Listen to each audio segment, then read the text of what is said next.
So the US is paying companies to walk away from wind power while doubling down on oil and gas. The era of taxpayers subsidizing unreliable, unaffordable, and unsecure energy is officially over. Coming up, from Washington to the Strait of Hormuz, this narrow stretch of water carries a huge share of the world's oil. And when tensions rise, markets feel it instantly. But at the same time, wind farms, including here in Turkey, are growing fast, part of a record global surge in renewable energy.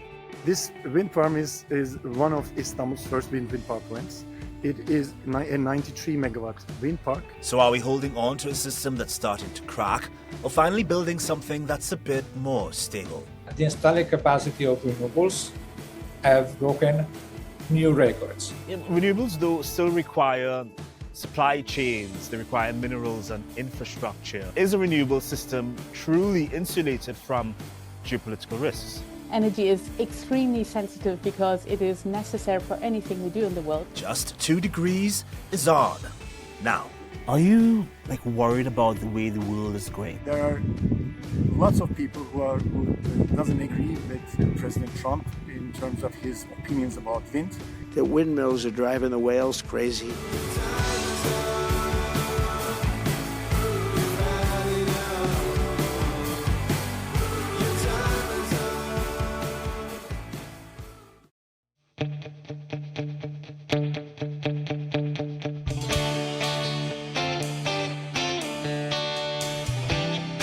Wind turbines, stretching across an area roughly the size of 1,400 football pitches, capturing energy from the air. Turkey is rapidly expanding its renewable energy sector, with wind playing a growing role in reducing reliance on fossil fuels. And just outside Istanbul, in the district of Silivri, that transition is already underway. This is one of several wind farms operating in the region where strong coastal winds make it a great location for generating clean energy. Sites like this have been operating for over a decade, feeding electricity into the grid. But what exactly is their impact? This wind farm has 30 turbines, and this wind farm is energizing Istanbul's energy needs.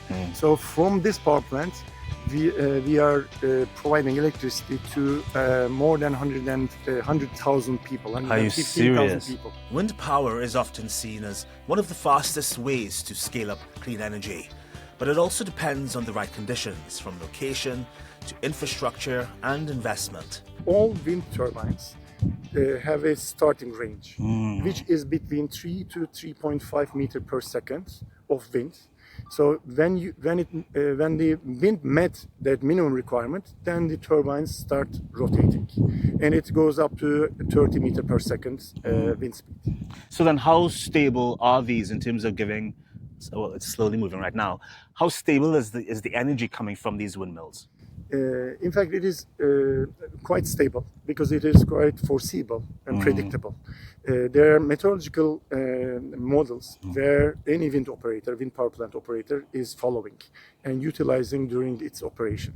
So, and you also need to follow the market prices and market mechanisms. If you see the market responding and providing the necessary profit in that particular hour, then the wind farm operator is free to sell electricity to the grid.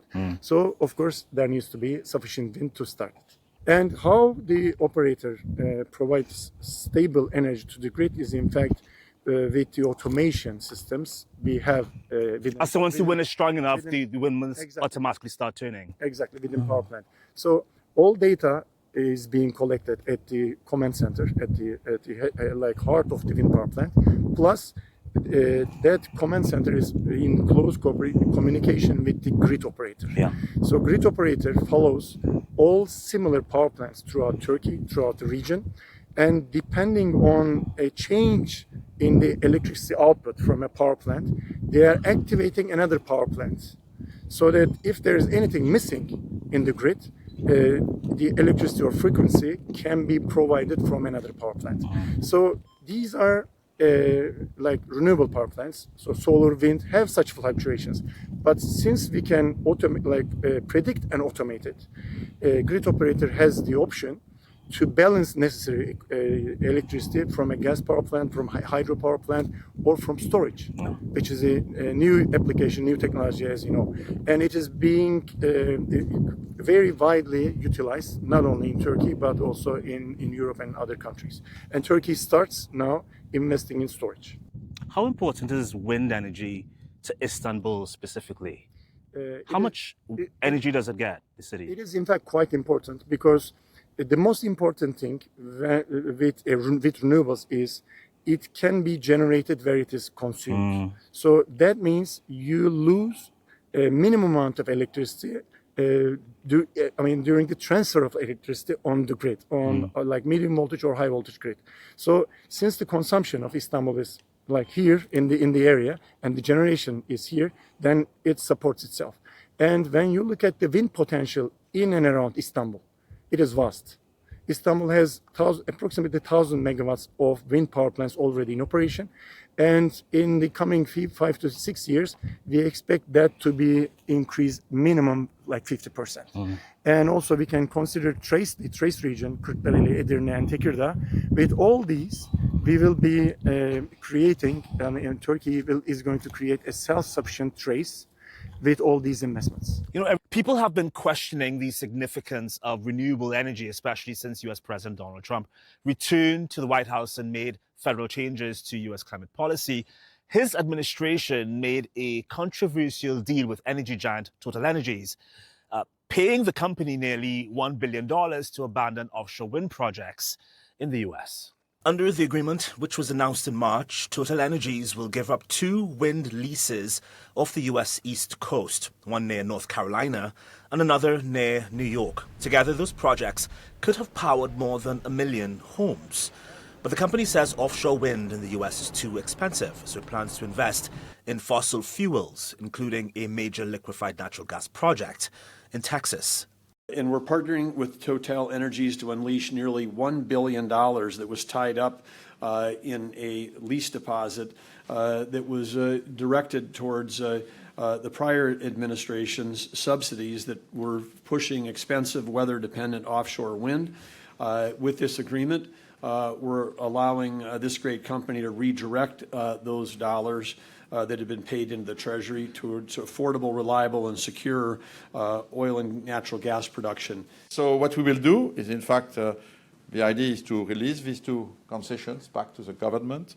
We'll get $1 per dollar. We invested exactly $928 million in this lease to get the lease, which will be recouped. And we will reinvest them this year in 26 to accelerate some projects, in particular in LNG. And this deal is part of a much broader shift in US climate policy, one that's moving away from many of the measures introduced under the Biden administration.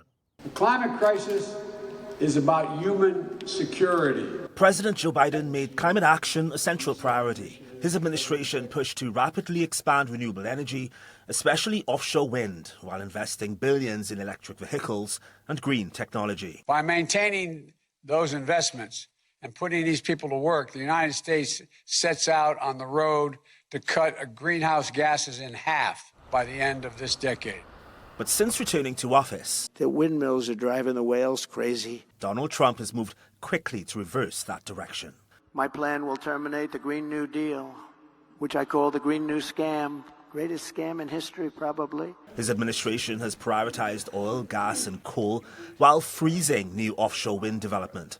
The deal with TotalEnergies is one of the clearest examples so far. It's a landmark agreement that essentially says one thing, which is the era of taxpayers subsidizing unreliable, unaffordable, and unsecure energy is officially over, and the era of affordable, reliable, and secure energy is here to stay. And the shift goes beyond wind energy. Plans to expand electric vehicle use have been scaled back, with looser emissions targets for car makers. Rules targeting methane, a powerful greenhouse gas, are also being weakened. And there's renewed support for keeping coal plants running longer. Together, these changes mark a clear move away from the previous administration's climate strategy. What it means for most Americans is we will be breathing dirtier air. We will be drinking water with PFAS and other chemicals in it. We will have more pesticides. on fruits and vegetables. And we'll have more plastic, not only in the ocean and littering our parks and our neighborhoods, but more microplastics in our own bodies. Supporters say the new approach focuses on energy security and affordability, but critics warn it could slow down the transition to cleaner energy at a time when emissions need to fall rapidly. For many, the deal with TotalEnergies sums up that shift, away from renewables and back to fossil fuels. And much of that shift reflects Donald Trump's long-standing focus on oil and gas, not just at home, but globally. Since returning to office, Trump's signed orders to increase fossil fuel production in the US. His administration forcibly abducted Venezuela's President Nicolas Maduro, according to UN experts, and has since used the threat of further violence to shape access to the country's oil sector. 30 million barrels. That's a lot of oil. It's about $4 billion worth. That's money that goes to the United States. Some will go to Venezuela. You're dealing with us directly. You're not dealing with Venezuela at all. We don't want you to deal with Venezuela. And more recently, he suggested taking control of oil resources in Iran. Together, it points to a broader approach, one that sees fossil fuels as both energy and a strategic leverage. And if that approach is about oil as leverage, there are few places that show it more clearly than the Strait of Hormuz, the narrow stretch of water between Iran and Oman. But for decades, it's been one of the most important oil routes in the world, carrying a huge share of global supply. The Strait of Hormuz became critical as Gulf oil exports expanded in the 20th century, especially after the Second World War, when the region's energy reserves became central to the global economy. In 2025, around 20 million barrels of oil a day passed through the strait, about a quarter of the world's seaborne oil trade. The significance of the Strait of Hormuz to the global economy is quite strategically important. That is, the Strait of Hormuz is linked with two important supply chains. The first one is the energy supply chain, and the second one is the container supply chain. And in both cases, they were significantly disrupted by the recent events taking place. With the energy sector, we're talking about petroleum, we talk about natural gas. And most of it doesn't go west, but east. The vast majority is shipped to Asia, with countries like China, Japan, and India among the biggest importers. हम जानते हैं कि energy आज economy की रीढ़ है और global energy needs को पूरा करने वाला एक बड़ा सोर्स वेस्ट एशिया है. Because the countries producing the oil are not the ones consuming most of it. The Strait of Hormuz is where global demand, supply, and geopolitics all come together. There are alternatives, though. Saudi Arabia and the UAE have pipelines that can bypass the strait, but only partially. Together, they can redirect a fraction of the flow far short of the roughly 20 million barrels that pass through Hormuz each day.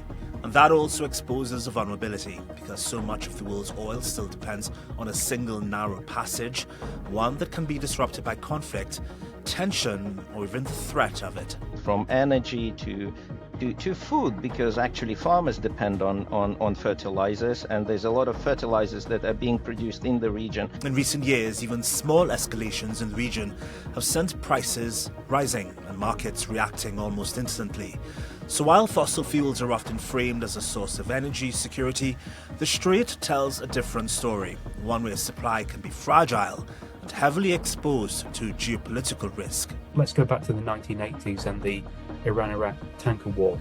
At that stage, some of the vessels sailing in and out of the Gulf were reflagged to other countries, including Kuwait, to give legal protection, and then warships would escort them through the most vulnerable areas. More recently, in the days of in the early 2000s and 2010s, in the days of Somali piracy, there was quite a dangerous area going through the Gulf of Aden along the southern edge of the Arabian Peninsula and towards the Red Sea. And there was surveillance, there were warships, and there were onboard protection teams that would help the ships in that area. And I guess even more recently, we can look at the situation in the Bab el-Mandeb and the southern Red Sea from 2023 onwards, where the Houthis in Yemen have attacked merchant shipping going through that narrow choke point as well. And there we've seen drones flying, both in terms of protection, but in terms of attacking shipping. We've seen warships painting a picture and shooting back. And that's why some argue the real path to energy security may lie elsewhere, in renewable systems that are more local, more stable, and less vulnerable to disruption. And that vulnerability has been tested. Tensions in the Arabian Peninsula, particularly around Iran, have pushed oil prices higher, highlighting just how quickly global energy systems respond to geopolitical shock. Because so much of the world's oil flows through narrow, contested routes like the Strait of Hormuz. Even the threat of disruption can ripple through markets, affecting prices, supply, and economies far beyond the region. So what does that tell us about the way the system is built? And is there a way to make it less exposed to these kinds of risks? It is not about just changing the fuel. We need to build renewable-based economies. Why is this? When we're speaking about renewables, this is an energy that is not dependent on continuous fuel supplies, because you use the sun, the wind, biomass, geothermal that is available anywhere in the world. So this is one part. And basically to transform this free energy source into power, to power your lights, IT, whatever, heating and transportation, you basically need only the technology. So you import the technology, but once the technology is there, you basically have everything to secure the energy supply for our economies. Yeah, renewables, though, still require supply chains. They require minerals and infrastructure, among other things. So is a renewable system truly insulated from geopolitical risks? So in a global, and you see, this is basically where what does this mean today? And I think this is a call for action, is that governments really need to embrace the opportunity of a renewable-based economy. What does this mean? It means not only having basically the energy policy that embraces, but also industrial policies, trade policies, financial policies, social policies that really accompany basically our economies and societies to make the shift. This is something that is really important because otherwise, if we operate in a fully global market, obviously any geopolitical risk does have an impact not only on energy. Energy is extremely sensitive because it is necessary for anything we do in the world, but it does have an impact on supply chains. And I think this is clearly something which some countries are recognizing that. So when we're looking at the renewable energy market, for instance, we're speaking about a market that is has been a $2 trillion US market in 2024. There is a reality that today this market is very concentrated in Asia. What we see today is that there is an increasing recognition that there is a need to build up regional manufacturing capacities. Not for everything. You see the value chains, not every country is going to produce PV cells, for instance, but you can assemble them. There is an opportunity, because you spoke about the critical minerals, a very clear need to basically say, like, we need to have sustainability standards, recycling standards, to also then build up industrial value chains and manufacturing capacities to recycle the renewable energy technology, the batteries, the electric vehicles, etc., because this will allow to not only build up an energy sovereignty, but also material sovereignty, and be less dependent on international supply chains. Meanwhile, a new report from the International Renewable Energy Agency shows that in 2025 alone, nearly 700 gigawatts of renewable capacity were added worldwide, a record increase. That means renewables now account for the vast majority of new power being built. And at a time of high geopolitical tension, that growth is drawing attention not just for climate reasons, but for what it could mean for energy security. This is a question of good sense, a common sense, I could say. If there are many actors on the ground, the market is more resilient. If you have a decentralized energy system, the centralized system is more resilient than a centralized one. If you have to invest your money, what do you do about your portfolio? We invest in many things for having a portfolio that's more resilient. It's common sense, and this applies also to energy. We saw the deal where the US is basically paying a company to walk away from offshore wind. How much does policy like that affect the pace of the energy transition? Not really, because also if you look at the data of the Energy Agency of the United States, you will discover that 2025 has been a record of new energy capacity in the United States. And you can link with some of the legislation put in place by the previous administration. But the fact is also the US agency is forecasting for the next year another record of renewable capacity. So also in the US, the market is driving things. So you can stop one thing, but the market is building in another place and more. And also, naturally, I don't want to talk about a single country, or that in my role, in my capacity, is not always a kind of things to do. But what I can do in general term is that I'm trying to push forward this concept that the competitiveness of the economy of tomorrow will be largely determined by the capacity of the energy system to provide electrons and molecules to the economy at the lowest and more efficient way. So this makes clear that, for example, in the country where they're investing in renewables, China, India, in other parts of the world, their economy are becoming more and more competitive. And we have to be very clear that the 57% of the total GDP is coming from 37 countries that we can collocate in Asia. If we don't catch up, if I can have one moment, the head of a European, we will lose the competitiveness game in the future. So this is that make me a little bit worried and concerned about the approach of the United States. That they can bring the Western country to be linked to a system that belongs to the past, not to the future. And this means that we can take the risk to lose competitiveness. There are lots of people who doesn't agree with President Trump in terms of his opinions about wind. Onshore, offshore, it doesn't matter. We see like wind turbines all around here. We have lots of industrial facilities, manufacturing components for wind. There are thousands of people being employed at these factories, at these power plants. And it's not only this. We need clean energy. We need energy which doesn't need to go through different straits. We need energy that's straight from the ground, from our homeland to the utilization points.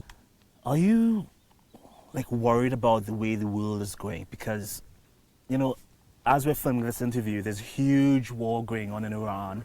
There's another one going on in Ukraine. And it's kind of prioritized or reprioritized this need for fossil fuel power. And I feel as though renewables are getting sidelined in some way. But also the war in Iran, because of the Strait of Hormuz, has shown how vulnerable fossil fuels are. Do you think that the world will come to understand that this is just another example why we need to diversify? Exactly. It is. So far, it was more of an energy climate debate, energy climate issue, and the transition to protect the environment, right, in terms of energy and climate perspective. Now we understand that it has to be also considering the energy security and energy diversity, and the debate didn't completely cancel the importance of renewables, but the importance of climate change. But in fact, it will strengthen, and it's going to strengthen it, to be honest. What we are discussing currently is, in fact, of course, the fossil fuel, the conventional power is definitely important. And these wars and all these geopolitical developments show us that the importance of fossil fuels is not going to, be completely erased. Right? They are important sources of energy. And it's not only electricity that counts. I mean, what we are wearing, what we are using, everything comes from, in fact, oil. We are using gas for the production of fertilizers, etc. So there are lots of important use of those fossil fuels. But on the other side, all these geopolitical developments show us that to improve the energy security and energy diversity, we cannot depend on fossil fuels. We have to increase the use of renewable energy, and there we have lots of other alternatives. Hydro, lots of countries have not utilized their hydro potential. Turkey, to some extent, have been utilizing it, but we have vast amount of solar, vast amount of wind, geothermal. We are very rich in geothermal resources, and there are also other renewable resources in other countries.